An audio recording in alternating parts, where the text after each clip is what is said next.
पेश है कहानी लाल इश्क का तीसरा हिस्सा। एक अमीरज़ादा गाड़ी चलाते हुए उसी सड़क से गुजर रहा था।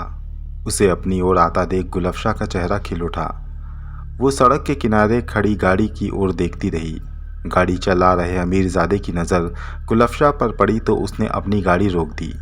गुलफशा को देखकर वो एकदम हक्का बक्का रह गया, क्योंकि उसे इतनी खूबसूरत लड़की उसने अपनी ज़िंदगी में पहले कभी नहीं देखी थी। वो दरवाजे का शीशा नीचे करके बोला, एक्सक्यूज़ मी, क्या आपको लिफ्ट चाहिए? गुलफशा ने हाँ में अपना सिर हिला दिया तो अमीरज़ादे ने दरवाज़ा खोलकर उसे बैठने को कहा। गुलफशा गाड़ी में आकर बैठ गई। अमीरज़ादे ने गुलफशा पर एक नज़र डाली और कहा, आपको कहाँ जाना है? बस थोड़ी दूर पर, गुलफशा ने जवाब दिया तो उसने गाड़ी स्टार्ट की और चल पड़ा। उसने गुलफशा के आगे हाथ बढ़ाते हुए कहा, मेरा नाम देवेंद्र है। गुलफशा ने भी उससे हाथ मिलाया और कहा, मेरा नाम गुलफशा है। ये सुनकर वो बोला, wow what a beautiful name. वैसे आप रात के वक्त अकेले यहाँ पैदल ही जा रही थी? इस पर गुलफशा ने कहा, हाँ, मुझे रात की वादियों में घूमने का शौक़ है और मैं अपनी मर्जी की मालिक हूँ। जहाँ मन करता है, जब मन करता है तब घूमती हूँ। इस पर देवेंद्र बोला, वाओ, तुम्हारी और मेरी खूब जमेगी। ये कहते हुए उसने गाड़ी की पिछली सीट पर हाथ बढ़ाकर एक शराब की बोतल उठाई और गुलफशा से बोला, क्यों ना आज रात को थोड़ा यादगार बना लें? उसकी बात पर गुलफशा कहने लगी, नहीं, मैं शराब नहीं पीती हूँ। तो क्या पीती हो, चाय या कॉफ़ी? इस पर गुलफशा बोली, इंसान का खून। उसकी बात पर देवेंद्र ज़ोर से हंसा, कहने लगा, यू आर राइट, कभी कभी खून भी पीना चाहिए। ये कहकर उसने शराब की बोतल अपने मुंह में लगाई और एक बार में आधी बोतल शराब पी गया। फिर उसने गुलफशा से कहा, आज रात मेरे घर चलो, मैं तुम्हारी मेहमान नवाजी करूँगा। वैसे भी मैं अपने घर में अकेला रहता हूँ। बीवी ने मुझे तलाक दे दिया है, बोलती है कि मैं अय्याश और शराबी हूँ। मेरी आदतें उसे नहीं भाती। उसकी बात पर गुलफशा बोली, तो इसका मतलब तुम घर में अकेले रहते हो? देवेंद्र ने हाँ में सिर हिलाया तो गुलफशा ने कहा, तो फिर बेवजह मैंने अपना वक्त बर्बाद किया। उसकी बात पर देवेंद्र बोला, क्या मतलब आपका? मतलब ये कि तेरा काम तो मैं यहीं तमाम कर सकती हूँ। ये कहकर उसने अपना असली रूप देवेंद्र के सामने जाहिर किया। गुलफशा का असली रूप देखकर देवेंद्र को अपना खून जमता सा मालूम दिया। उसने एक पल के लिए तो उसे कुछ समझ नहीं आया कि वो क्या करे। फिर उसने अचानक से गाड़ी की ब्रेक लगाई और दरवाज़ा खोलकर भागना चाहा, मगर गुलफशा ने उसे गाड़ी के अंदर खींच लिया और उसकी गर्दन दबोचकर अपने दांत उसके गले में गड़ा दिए और उसके जिस्म का सारा खून कुछ ही पलों में चूस लिया। देवेंद्र के जिस्म में अब खून की एक बूंद तक नहीं बची थी। उसका शरीर पीला पड़ चुका था। गुलफशा आहिस्ता से गाड़ी से नीचे उतरी और थोड़ी देर खड़े रहकर उसने आसपास नजरें दौड़ाई, फिर वापस घर की ओर चल दी। कुछ कदम पैदल चलने के बाद वो फिर से धुएं की तरह हवा में तैरते हुए अपने घर पहुंच गई और कमरे में जाकर वापस अपनी शक्ल में आ गई। किसी को इस बात की भनक तक ना लगी कि गुलफशा ने उस रात कितनी बड़ी घटना सर अंजाम दी थी। गुलफशा कबीर के पास लेटकर उसकी ओर देखने लगी और फिर एक खौफनाक मुस्कुराहट के साथ उसने अपनी आंखें बंद कर ली। रात बीती और सुबह हो गई। नॉर्मल दिनों की तरह सभी सुबह की चाय नाश्ते में लग गए। कबीर भी आकर टेबल पर बैठ गया। गुलफशा उसके लिए चाय लेकर आई तो कबीर ने उसे एक नज़र देखा। गुलफशा के चेहरे पर पहले से ज़्यादा ताजगी नज़र आ रही थी। कबीर ने उससे कहा, क्या बात है, तुम्हारे चेहरे की रौनक तो एक रात में बदल गई। उसकी बात पर गुलफशा मुस्कुराई और चाय पीने लगी। कबीर को इस बात का अंदाज़ा तक नहीं था कि उसकी इस रौनक का राज और कुछ नहीं बल्कि इंसानों का ताज़ा खून था। इससे पहले कबीर कुछ और कहता, उसके दरवाजे पर दस्तक हुई। कबीर की छोटी बहन ने दरवाज़ा खोला तो उसने देखा सामने पुलिस की वर्दी में कबीर का एक पुराना दोस्त खड़ा था। उसे देखकर कबीर की बहन ने उसे अंदर बुलाया। अपने दोस्त को देखकर कबीर काफ़ी खुश हुआ। उसने तुरंत आगे बढ़कर उसे गले लगाते हुए कहा, महेश, कहाँ था तू इतने दिन? इस पर महेश बोला, बस यार, नौकरी की जंजीर पाँव में ऐसी पड़ी है कि कहीं जाने का मौका ही नहीं मिलता। मगर अब परेशान होने की ज़रूरत नहीं है। मेरी पोस्टिंग यहीं तहसीनगंज में हो गई है। अब तो मिलना जुलना लगा रहेगा। वैसे तुम बताओ, सुना है तुमने शादी कर ली है। उसकी बात पर कबीर शर्माते हुए बोला, हाँ यार, बस सब कुछ इतनी जल्दी हुआ कि खैर छोड़ो, मुझे भाभी से तो मिलवाओ। इस पर कबीर की माँ ने उससे कहा, अरे तुम लोग सारी बातें खड़ी होकर ही कर लोगे, बैठ जाओ। उनकी बात पर सभी बैठ गए। कबीर ने गुलफशा को प्रज्ञा कहकर पुकारते हुए चाय लाने को कहा। फिर महेश से कहने लगा, खैर बता तू, सुबह ही लखनऊ पहुंचा है क्या? महेश बोला, नहीं यार, मैं 3 दिन से हूँ यहाँ, बस एडजस्ट करने में टाइम लग गया। दरअसल आज सुबह ही मेरे पास फ़ोन आया कि शहर में 2 कत्ल हो गए हैं, तो तहकीकात करने के लिए मैं यहाँ चला आया। बहुत दिनों से तुमसे मुलाकात भी नहीं हुई थी, तो सोचा कि तुमसे मिलता चलूं। उसकी बात पर कबीर बोला, किसका कत्ल हुआ है? भाई कमाल करते हो, तुम्हारे इलाके में 2 कत्ल हो गए और तुम्हें खबर तक नहीं। महेश ने कहा तो कबीर कहने लगा, मेरे इलाके में वो भी 2-2 कत्ल? आखिर किसका कत्ल हुआ है? उसकी बात पर महेश ने कहा, एक चौकीदार का और दूसरा किसी दूसरे आदमी का। उसी की तहकीकात के लिए आया हूँ। महेश की बात सुनकर कबीर के घर में सभी लोग दंग रह गए। कबीर के पिता ने कहा, कमाल है, मैंने कल रात को उस चौकीदार की आवाज़ सुनी थी। रोज की तरह वो सीटी बजाते हुए यहाँ से गुजरा तो था। वो तो बहुत ही नेक दिल इंसान है, उसे कौन कत्ल कर सकता है? महेश कहने लगा, ज़माना बहुत ख़राब हो गया है, अब तो जरा सी लालच में कोई भी किसी का भी कत्ल कर देता है। वैसे अब तो तहकीकात के बाद ही पता चलेगा कि आखिर इस कत्ल की हकीकत क्या है। ये सारी बातें चल ही रही थी कि तब गुलफशा चाय लेकर वहाँ आ गई। कबीर ने कहा, लो महेश, मेरी वाइफ से मिलो। महेश ने जैसे ही गुलफशा पर नज़र डाली, उसकी खूबसूरती देखकर वो दंग रह गया। उसके मुंह से निकला, यार कबीर, भाभी तो बहुत खूबसूरत लाया है तू। नमस्ते भाभी जी, मैं महेश हूँ। जवाब में गुलफशा ने भी उससे नमस्ते कहा तो महेश कहने लगा, भाभी जी, इसने शादी कर ली और इसने मुझे बुलाया तक नहीं। अब इसको जुर्माना भरना होगा। अभी तो मैं चाय पीकर जा रहा हूँ, मगर जल्दी ही पार्टी लूँगा। उसकी बात पर गुलफशा बोली, जी हाँ ज़रूर, हमें आपकी खिदमत करके काफ़ी अच्छा लगेगा। थैंक यू भाभी जी। महेश ने जल्दी ही से चाय ख़त्म की और वहाँ से निकल गया। सबसे पहले उसने चौकीदार की लाश देखी, जो बिना खून के पीली पड़ चुकी थी। वो उसके पास जाकर बैठा। उसने लाश का मुआयना किया तो उसके गले पर दांतों के निशान मिले। महेश ने इंस्पेक्टर से पूछा कि बॉडी को पहले किसने देखा, तो एक आदमी निकल कर आया। कहने लगा, साहब मैं अपने काम पर जा रहा था। मैं पैदल ही सड़क के किनारे चल रहा था कि मेरी नज़र इस लाश पर पड़ी। मैं डर गया और फिर चिल्लाकर सबको बुला लिया। उसकी बात पर इंस्पेक्टर ने महेश से कहा, सर एक और लाश आगे भी मिली है। महेश बोला, ठीक है, वहाँ भी चलो। कुछ ही देर में महेश दूसरी लाश के करीब भी आ गया। उसने देखा कि अमीरजादे की लाश बिल्कुल चौकीदार की लाश की तरह पीली पड़ी हुई थी। उसके जिस्म का सारा खून निचोड़ लिया गया था। महेश ने देखा कि उसकी गर्दन पर भी 2 निशान थे। उसने आसपास का मुआयना किया, मगर उसे कुछ खास नहीं मिला। उसने दोनों बॉडियों को पोस्टमार्टम के लिए भिजवा दिया और उनके घर वालों को खबर करने को कहकर पुलिस स्टेशन की ओर चल दिया। इधर गुलफशा रात के कारनामे को सोचकर बहुत खुश हो रही थी। अब उसने ये फैसला कर लिया था कि वो उस रात भी फिर से घर से निकलकर अपने किसी नए शिकार की खोज में रात को भटकेगी। वो जल्द ही रात होने का इंतज़ार करने लगी। शाम हुई तो कबीर एक खुशखबरी के साथ घर वापस आया।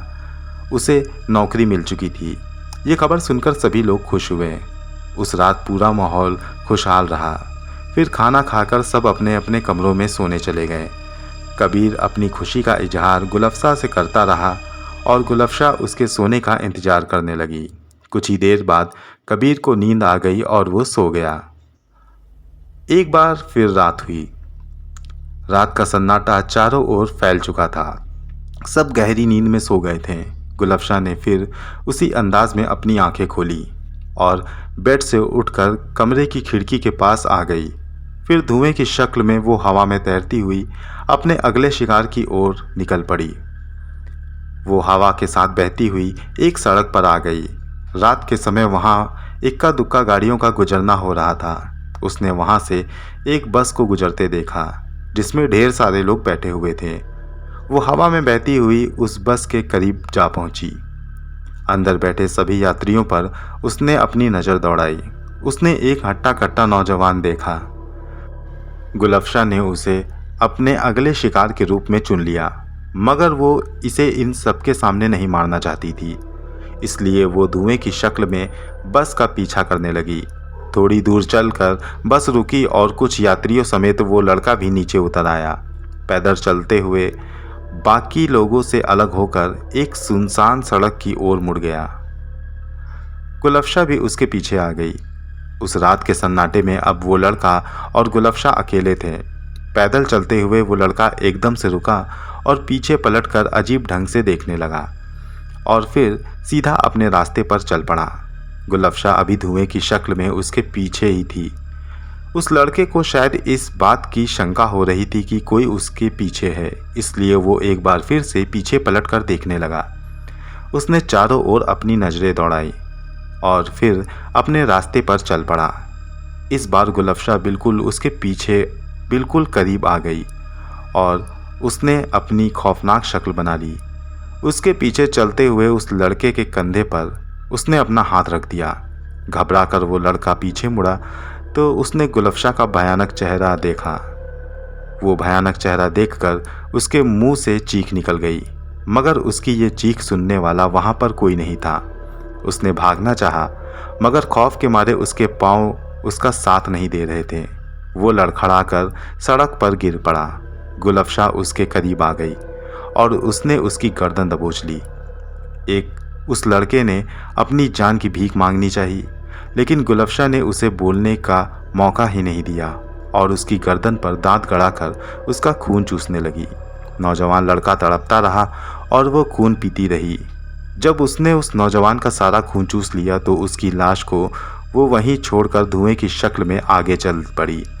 हवा में बहते हुए वो दूर के इलाकों में जा पहुंची, जहां कुछ मजदूर और जानवर पालने वाले रहते थे। वहीं एक छोटे से घर में दो लोगों के चिल्लाने की आवाज़ आ रही थी। ये मियाँ बीवी की आवाज़ें थीं जो आपस में लड़ रहे थे। बीवी अपने पति की शराब पीने की आदत से परेशान थी और उसका पति उसे मार पीट रहा था। आसपास के लोग उनकी इस हरकत से वाकिफ थे, इसलिए कोई भी वहां उनके बीच नहीं जाता था। मगर इस रात गुलफशा हवा में तैरते हुए उनके अंदर दाखिल हो गई। धुएं की ही शक्ल में उसने दोनों मियाँ बीवी पर अपनी नज़र डाली। उसे दोनों हष्ट पुष्ट लगे। वो बिना देर किए हुए झट से अपनी असली शक्ल में उनके सामने नबूदार हो गई।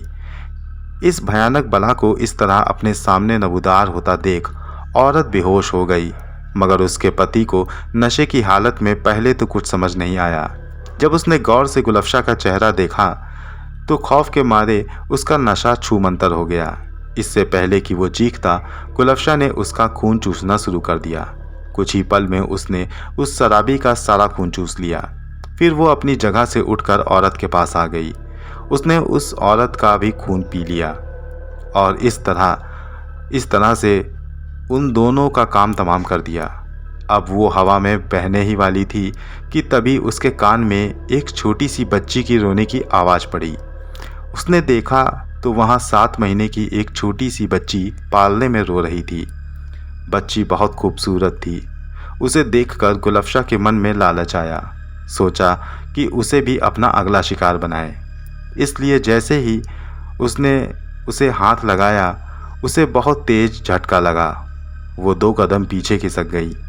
गुलफशा को समझते देर न लगी कि इस बच्ची पर इसकी माँ ने इसकी हिफाजत के लिए किसी तरह की दुआ करवाई है। गुलफशा ने कहा, बच्ची तू बहुत किस्मत वाली है जो आज मेरी गिरफ्त से बच गई। अगर ज़िंदगी में फिर कभी आमना सामना हुआ तो मैं तेरा खून जरूर चूसूंगी। ये कहकर गुलफशा हवा में धुएं की शक्ल में तैरने लगी और सीधा अपने घर की ओर यानी कबीर के पास लौटने लगी। मगर तभी अचानक उसे अजीब सा एहसास हुआ। वो रुक गई। रुक कर उसने अपनी नज़र चारों ओर दौड़ाई। कुछ एहसास करने की कोशिश की। उसे कुछ नहीं दिखा। वो फिर से हवा में तैरती हुई घर की ओर जाने लगी कि थोड़ी दूर चलने के बाद उसे फिर कुछ अजीब सा एहसास हुआ। वो रुक कर चारों ओर का जायजा करने लगी। अब तक की दास्तां में ये पहली बार था जब गुलफशा के माथे पर परेशानी की लकीरें उभरी थीं। उसने पूरी तसल्ली की और बड़ी तेजी के साथ हवा में तैरते हुए अपने कमरे में दाखिल हो गई। कमरे में आकर वो अपने रूप में आई और कबीर पर नज़र डाली। कबीर गहरी नींद में सोया हुआ था। गुलफशा कमरे की खिड़की के पास खड़ी होकर बाहर का नज़ारा लेने लगी। उसने दूर दूर तक अपनी पुरस्कार नज़रें दौड़ाईं, मगर उसे कोई दिखाई नहीं दिया। वो खिड़की बंद करके वापस बेड पर आहिस्ता से लेट गई। आज गुलफशा एक नौजवान और दो मियाँ बीवी का खून पीकर काफ़ी खुश थी, मगर उसके दिल में ये ख्याल आ रहा था कि आखिर वापसी करते वक्त उसे अजीब सा एहसास क्यों हुआ। इन्हीं सोच में डूबे रहते हुए उसे नींद आ गई और वो सो गई। सुबह वो दुगनी ताजगी के साथ उठी और अपने काम पर लग गई। वो पिछले दिनों से भी ज़्यादा तरोताज़ा और हसीन लग रही थी। परिवार के सभी लोग साथ चाय नाश्ता कर रहे थे कि तभी दरवाजे पर दस्तक हुई। दरवाज़ा खोला गया तो महेश अंदर आ गया। उसे देखकर कबीर बोला, आओ महेश, ये बहुत अच्छा रहा, सुबह की चाय फिर से तुम्हारे साथ पीने का मौका मिला। कबीर की बात का महेश ने कोई जवाब नहीं दिया। वो उदासी भरे चेहरे के साथ बैठा रहा। कबीर ने कहा, महेश क्या बात है, सब ठीक तो है ना? महेश ने कहा, क्या कासिम आया था यहाँ पे? नहीं, कासिम तो पिछले कई दिनों से यहाँ नहीं आया। क्यों, क्या हुआ? सब ठीक तो है ना? कासिम ठीक है ना?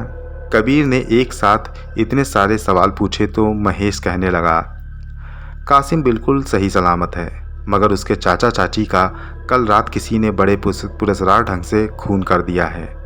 उसकी बात सुनकर सभी दंग रह गए। कबीर बोला, किसने कत्ल किया? महेश कहने लगा, पता नहीं, लेकिन कत्ल बिल्कुल वैसे ही हुए हैं जैसे कि चौकीदार और उस आदमी का हुआ था। लोगों ने बताया है कि उनके शरीर पीले पड़े हुए हैं। मैं अभी वहीं जा रहा हूँ। कासिम को मेरे सिपाहियों ने खबर तो कर दी थी। मुझे लगा शायद कासिम यहाँ आया होगा, इसलिए चला आया। चलता हूँ दोस्त, शाम को आके मिलता हूँ। ये कहकर महेश वहाँ से चला गया। उसके जाने के बाद कबीर कहने लगा, मुझे कासिम के पास जाना होगा। उसकी बात पर गुलफशा ने कहा, मगर आज आपको ऑफिस जाना है, आज आपकी नौकरी का पहला दिन है। लेकिन कासिम मेरा अच्छा दोस्त है। और ऐसे मौके को कबीर की बात काटते हुए गुलफशा बोली, आप वापस आकर कासिम से मिल लीजिएगा, तब तक हम में से कोई कासिम से मिलने चला जाएगा। वैसे भी पुलिस की इंक्वायरी में बहुत टाइम लग जाएगा, इसलिए तुम ऑफिस जाओ, शाम को मिल लेना। कबीर की माँ ने कहा, गुलफशा सही कह रही है, जाओ बेटा, कासिम के वहाँ हम लोग हो लेंगे। उनकी बात पर कबीर अपने ऑफिस चला गया और उसके माता पिता कासिम के यहाँ चले गए। घर में सिर्फ अकेली गुलफशा और कबीर की छोटी बहन ही बची थी। उधर महेश ने सबसे पहले नौजवान लड़के का, फिर कासिम के चाचा चाची की लाश का मुआयना किया। तीनों लाशों के शरीर में एक भी बूंद खून नहीं बचा था। वहाँ कोई सुराग भी नहीं मिला। बस अगर कुछ था तो उन लोगों की गर्दन में पड़े दांतों के निशान। महेश ने पूछताछ की और बॉडी को पोस्टमार्टम के लिए भिजवा दिया। जो छोटी बच्ची जिंदा बची थी उसे कासिम के माँ बाप के हवाले कर दिया गया। महेश ने अपने सिपाही से कहा, पहले की बॉडी की पोस्टमार्टम रिपोर्ट आई? सिपाही बोला, नहीं, अभी तक कोई रिपोर्ट नहीं आई। महेश ने सिपाही से कहकर जीप स्टार्ट करवाई और फोरेंसिक लैब पहुंच गया। वहां जाकर उसकी मुलाकात डॉक्टर मलिक से हुई। उसे देखते ही डॉक्टर मलिक ने कहा, आइए साहब, बस आपकी ही रिपोर्ट भेजने की तैयारी हो रही थी। महेश ने कहा, मलिक साहब, कुछ पता चला? इस पर मलिक ने कहा, अभी तक जो पता चला है वो नाकाबिले यकीन है। क्या मतलब? महेश ने बड़ी हैरानी से पूछा तो मलिक कहने लगा, मतलब ये कि लाश की गर्दन पर जो निशान थे वो किसी जानवर से मेल नहीं खाते। हमने अनगिनत जानवरों के दांतों की सैंपलों की जांच की, मगर कोई भी ऐसा निशान नहीं दिखा जैसा इन लाशों पर बना हुआ है। और दूसरी बात ये कि कोई भी जानवर इतनी फोर्स के साथ किसी भी इंसान के शरीर से सारा खून नहीं चूस सकता कि उसकी बॉडी में खून की एक बूंद भी ना बचे। ये काम किसी बहुत ही खतरनाक कातिल का है, या जानवर का, या फिर जो भी आप समझे। मगर ये सच है कि इतने प्रेशर से किसी भी बॉडी से खून नहीं निकाला जा सकता। आपको क्या लगता है ये किसने और कैसे किया होगा? महेश के पूछने पर मलिक ने कहा, अभी मैं कुछ नहीं कह सकता, मगर ये सब बहुत अजीब है। उसकी बात पर महेश बोला, ठीक है डॉक्टर, मैं चलता हूँ और जल्दी ही आप तक 3 बॉडियाँ और पहुँचाई दी जाएंगी। बताइएगा कि आखिर उनके साथ क्या हुआ।